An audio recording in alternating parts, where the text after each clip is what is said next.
Necesitamos que la posición del paciente sea correcta.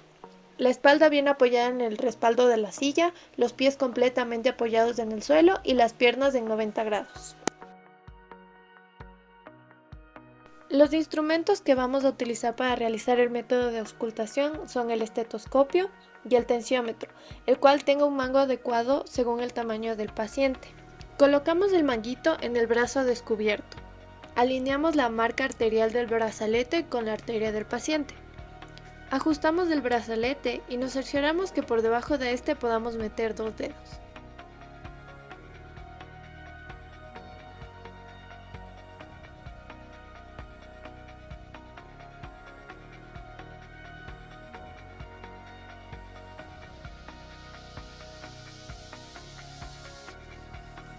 A continuación, palpamos el pulso humeral y colocamos el estetoscopio.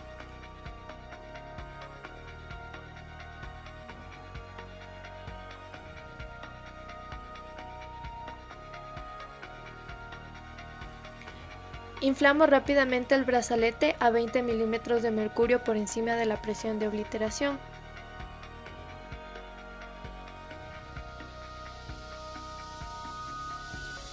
Después, desinflamos lentamente el brazalete y gracias al aumento del flujo dentro de la arteria braquial y el aumento de la turbulencia, podremos escuchar los sonidos de Korotkov.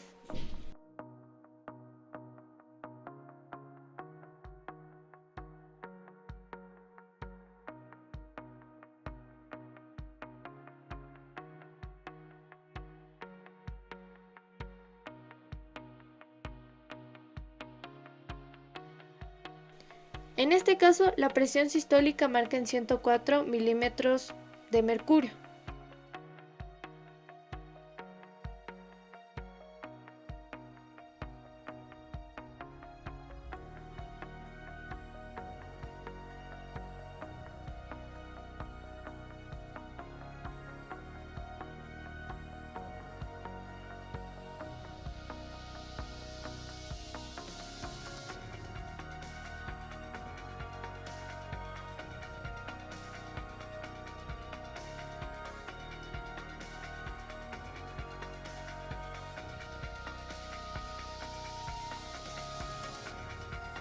Y la presión diastólica marca 94 milímetros de mercurio.